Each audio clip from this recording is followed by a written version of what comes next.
Bapak Ibu, saudara-saudari, dan rekan-rekan muda yang saya kasih di dalam Tuhan. Kita berjumpa kembali dalam katekese online Paroki Santo Petrus, Kenten, Palembang.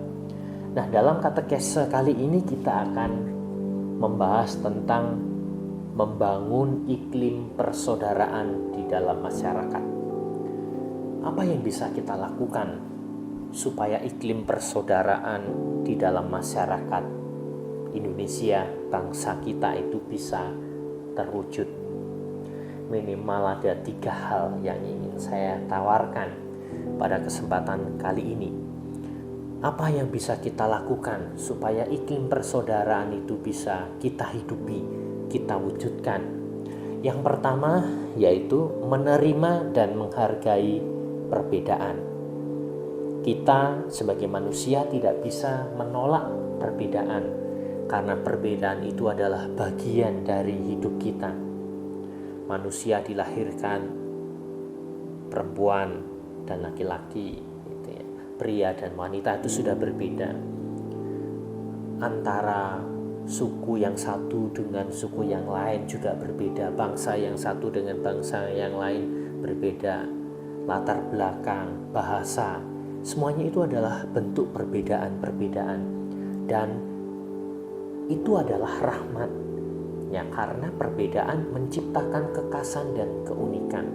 Maka perbedaan itu harus kita terima sebagai sebuah rahmat, di mana kita maknai dengan saling melengkapi, saling membangun, saling memperbaiki, dan justru bukan kita jadikan alasan untuk berseteru atau akhirnya kita jadikan alasan terjadinya perpecahan.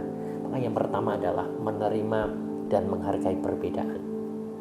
Cara yang kedua adalah berani keluar dari diri kita sendiri. Tidak mungkin kita itu bisa membangun persaudaraan tanpa keluar dari diri kita sendiri.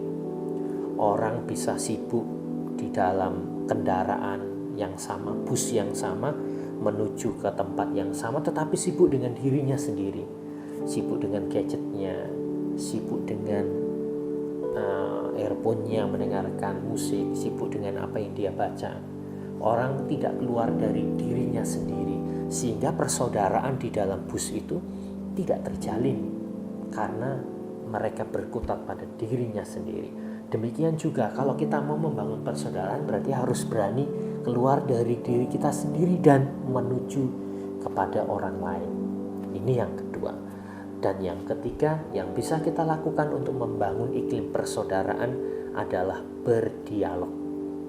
Kita diajak untuk berdialog. Berdialog berarti mengandaikan kita berani untuk mengenal, memahami orang lain, berani untuk bertukar ide, bertukar pikiran, bahkan bersharing pengalaman, dan kalau lebih dalam bersharing pengalaman iman, pengalaman hidup.